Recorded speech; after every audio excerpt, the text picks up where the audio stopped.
Hey, this is Jay Michaels. We have to stop meeting like this. Welcome to the Passion Pit, a podcast about the world of independent arts and artists. I scream how Broadway just ain't within my pay grade. Well, Joey McKneely wants to change that. He's a Broadway veteran and world-renowned choreographer. He had a lovely idea for a show, a gothic story of two love affairs set about a century apart. Yup, that's right, ladies and gentlemen. One of these tales is a ghost story. But there's no hydraulics or turntables on this intimate stage. Just amazing dancers and dances, creating another life and another afterlife. A Broadway cast brings shadows to life off Broadway. Don't take my word for it. Let's hear it from McKneely himself. Hello. Have I the pleasure of addressing two-time Tony nominee Joey McKneely on the eve of his triumphant transition into the seat of director for a unique and powerful piece called Shadows, a dance musical? Well, I believe you most certainly have. Hello, Joey. How are you? This is Jay Michaels. As you've guessed, you're being recorded for quality assurance. Well, I'm completely exhausted, but exhilarated. That's great. That's how it should be. Yeah. As much as I trumpeted it, I'm not telling any fibs anywhere. We have a two-time Tony nominee. We're talking to somebody who's traveled the world, choreographing and performing. And now you have this amazing piece. Tell us about you. Tell us about Shadows. Tell us about this great move within your own life. Well, I've been doing West Side Story internationally, directing and choreographing for almost 20 years now. We've gone to every major opera house from Dubai, Berlin, Sydney Opera House, La Scala, and things like that.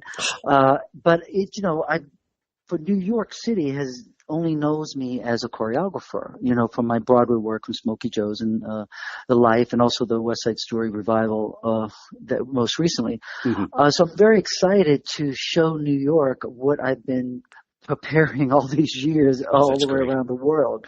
The world has kind of like been my training ground to come back. As well, people seem that way. You go around the world and then you come to New York. Yeah, it's kind of weird. I kind of did New York and then went around the world, and so it feels like I'm coming back home, which is excellent. Nice, Excellent. And with Shadows, this is a remarkable piece that I've been developing with the playwright for quite some time now. It started with a play with dance and music, and it was kind of like I guess you'd call it a sketch of a musical, and we didn't realize that. And then we did a couple of readings, and we brought in another composer, and then all of a sudden the show took on a whole new life. So we feel like it's ready to debut for its premiere in New York City at the Connolly Theatre this November 29th. That's great. That's great. On the program, I will definitely mention to everyone where to get tickets and other pertinent information. Now, when you say you workshopped it, there's an interesting thing. Most people, when they hear an indie theater project, they think, okay, I worked on it for a year or so. You've worked on this for 9 years. Well, yeah. Well, I think my training ground on Broadway has been mostly new musicals. I've done like 5 new musicals on Broadway, right. And I've worked under amazing directors, Hal Prince, Jerry Zaks, George Wolfe, Michael Blakemore, even Arthur Lawrence. And what I learned about a lot of, these new musicals is sometimes people rush to get them on stage just because they want to see them on stage. Right. And I learned that, once you get them on stage, it's a little too late to start changing things. And if you do, it gets quite expensive, especially if you haven't really found the true voice of the show, its theme, its cohesiveness. With Shadows, I knew better. I tried a couple of readings, and I brought in some big Broadway producers, and everyone was like, "Oh, that was nice. See you." And I was like, "Okay, well." Oh, what a great feeling that is! Oh my goodness. Yeah, so I went, okay, well, this was too soon. Make sure you know it's right. And I think it took a while for me as a director to help usher in the themes of the story, because I'm also part author, because I helped create it. Right. And right. the dancing, the dancing is so much of the narrative that to get that right as the choreographer and also the author was, I think, really the most challenging aspect, because half the show is dance narrative. It's interesting you mentioned about you ushering in the show as director. I was speaking to David Sabella, and he's talking about this book he's writing on cabaret, and he was saying how as a singer he's one thing, but he had to relearn, essentially. He had to hone his craft to be a writer about songs. Did you find that in this venue, in this type of piece, that you almost had to what's the word I'm thinking of? You had to almost educate or further educate yourself in terms of being a director, in terms of choreography and plot line for this. Did you feel you had to grow with the show? In a lot of ways, yes, but I think it was really by being an author, it made me even more hyper aware about the details of storytelling. Okay. So that brought me, because we were trying to weave these stories of the ghost of the spirits that are haunted trapped in the apartment, with the parallel story of the granddaughter who's having an affair in the apartment. So it really was a lot about, okay, what does that mean? Why is that person there? Okay, so if that's what it means, how do we convey that so it's clear to the audience, so they understand the connecting tissues? So the author actually, made me more smarter for the director, because then the director would then have to go to the author and say, okay, I don't understand. What does this make sense? So there was just been a lot of questioning of the different person who's wearing the hat. Gotcha. And so each person needs to answer that question, whether it's me wearing my couple of hats or the actual playwright or the three composers that we have, and even the actors. It's been a very, very collaborative process. So it's been quite rewarding to see the piece continue to grow. Even today, we just put in a whole new song. And really? Oh my God, the actor. Yeah, we put in a whole new song for one of the actors, and he was in tears at the end of the song. He was like, oh my God, that was too much. Thank you for writing me a beautiful song, he said to the composer. And that's a wonderful moment. I love theater stories like that. You always hear of Broadway shows where this actor says something and suddenly Rodgers and Hammerstein said, okay, we need to have a song here, and things like that. So you always hear things like that. I'm so thrilled to hear that's happening to you. I think that's Broadway magic.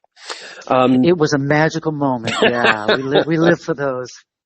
Speaking of magic, now yours is a ghost story. Yours is a tale of two realms. There's two plots going on. Do you think, aside from the fact that the show is now ready to go, do you think that we're in a mindset to really appreciate this? Because we're in a world right now, commercially, if you look, the notion of paganism, of mysticism, of magic is so much more in the forefront than it's been. Do you think now is a really excellent time to show shadows? Well, from our standpoint, with telling the story, we're using the whole shadows and spirit thing as a device to tell the story. You know what I mean? The show isn't about mystic and about, believing in the ever after. It's just, we're using it as a device to really interweave the lead character story and what's going on in her affair. So I think as an audience are more open to using that device, because they go, either I believe in ghosts or that's spooky. It's very much Stephen King in a ghostly way, as opposed to Stephen King in a slasher sort of way. Thank goodness. But but it's just really captivating to see how it interweaves. Could you imagine if you're sharing an apartment with a ghost and they were trying to help you in your life and trying to tell you something and you're not listening, or you're trying to understand? There you go. Well, you essentially answered my question on that. Yes, because we're a world now where we're understanding that, where we're willing to open that. So your audience will probably walk in saying, "Okay, I believe it. Now let me see the show." So I think you are at a good time to do this.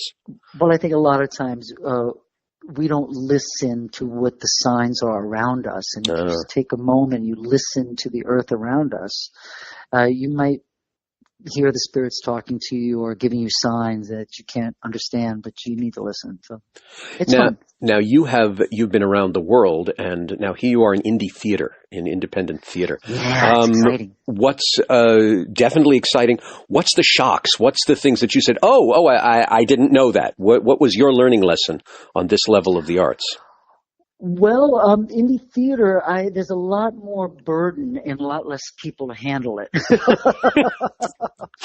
So, I am driving the van to Jersey to pick up props. I am going right now after the phone call to pick up a delivery of the Marley floor and the fabric for the walls. Oh, I was building casters this morning for the bed, So it's you have to cover a lot of things yourself. But if you have a vision, the goal is to do whatever you can do to make it happen if you believe in it and you're passionate about it. And that's been the most fun. And also, I think with indie theater, you can make up your own rules. Yeah. Yeah. That's the most rewarding part. You may have to drive the truck, but the stuff in it is of your own mind. So that's really great. But what you're also doing, you are bringing your sense of quality to this show. You have a cavalcade of Broadway performers in it. Oh, you have experienced, trained, seasoned dancers, and you have a member of the American Ballet Theatre. Former member. And I think that's amazing. Tell us about the cast. Tell us about working with them in this environment. It's extraordinary. I mean, it's Broadway caliber across the board, from me to the cast all the way down. We're going to give you a Broadway show. You're going to see the top-notch singing. The dancing is world class. The emotional integrity of the show is a high theater drama at some points, and we have some nice comic moments. So you're getting the whole banana, with our show. So I think it's, for an indie show, I think a lot of people will be pleasantly surprised about the level of expertise that they're going to see on the stage. That's great. But the aesthetics of the stage is not a multi-million-dollar Broadway show, which you keep it simple and honest, and I think the work and the magic comes off.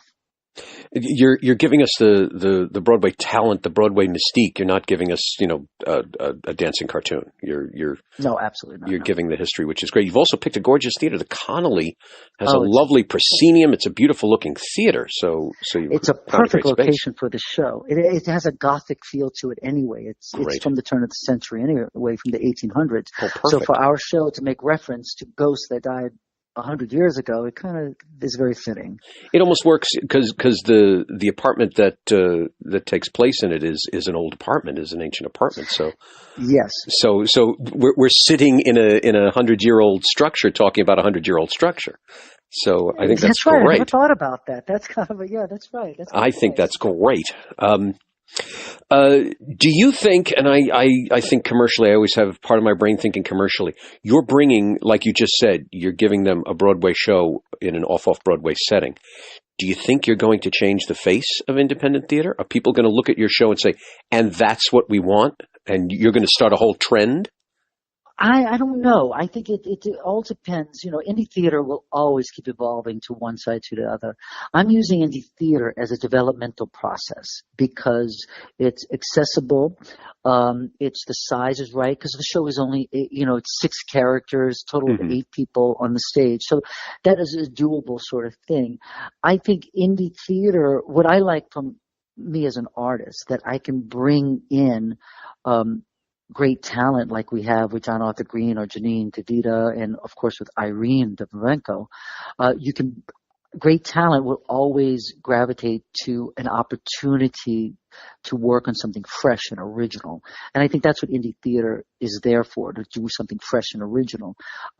Whether or not other artists would be drawn to that, I don't know, because, once you get to the higher level, I'm going backwards. I'm not going, Broadway, there's all these people. Indie theater is hard. It's a lot of grunge work. I mean, you got to get your, I was there with the drill and the saw today. A lot of people wouldn't do that, It's interesting, though, that you say about the artist. The trend you might be starting is that these artists who may not look at indie theater will now say, that's a great challenge. I want to play that role. I want to learn that part. I want to discover.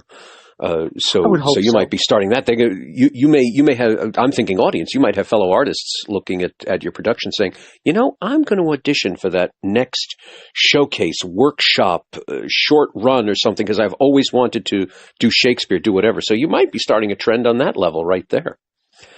Well, that would be lovely. I think, any opportunity for an artist to stretch themselves and to reach beyond their boundaries should be something they should do. Exactly I think right. anyone would do that. Exactly right. Now you say development. Where's it going from here? Well, we shall see. Where would you like it to go? Well, I have these fantasies about, being a commercial production, and, I'm lining up a lot of, potential people to come take a look at it. As fabulous as I think the show is, I think it has great potential, but, I've been living in a bubble, so it's really important to get the show in front of an audience, and get some producers and investors to come to look at it and go, wow, do you see a greater audience? If people agree with me, then I would love to see it in a commercial run in New York someplace. That's great. That is really great. Okay, so now tell us something that you sort of did already, but tell us something not in the press release. Okay, we know that there you are, a 2-time Tony nominee, and there he was with the power saw the other day. Tell us something not in the press release. Tell us a bit that we won't see. Tell us a shadow of shadows. Well, one thing that most people don't know is, I warm up with my dancers. We give a ballet class before the rehearsal. Mm-hmm. So I'm always the dancer to start the show, with rehearsals with everyone, because I feel it's important to keep a company together. Other than that, I have a dog and a cat. A dog and a cat? Oh, my God. Okay. It's high maintenance in this house. Whenever I hear people say that, I'm like, because I have cats, and I'm like, no, there can't be a dog here. There can't be a dog. Wow, that's great. And the only other thing I would say is I believe that I was saved by a ghost of my brother once. So I think there's something to that. I always feel like my deceased brother who died when I was a child, you wouldn't find that in the press release. Indeed. Kind of stands over me sometimes and just looks out for me, and I appreciate that. I'm so sorry to hear that on one level, and it's heartening to know that his memory is dancing right next to you. Yeah. That's great. That's great. I Joey, think anybody who's lost anyone thinks about their spirit staying with them. So I think Shadows does that a lot for us. You have that point. There are many moments where I imagine my father is right there nodding next to me, so I understand that. Thank you so much. This has been great. I'm thrilled to hear the show is going so well. I'm thrilled to hear there's high energy and promise to it. I'm thrilled to hear you're driving the van to New Jersey. Welcome to independent theater. It is so independent. Yes. It's been an adventure, but I can't tell you how much I've loved it. Excellent. And the theater story shall abound at the cast party.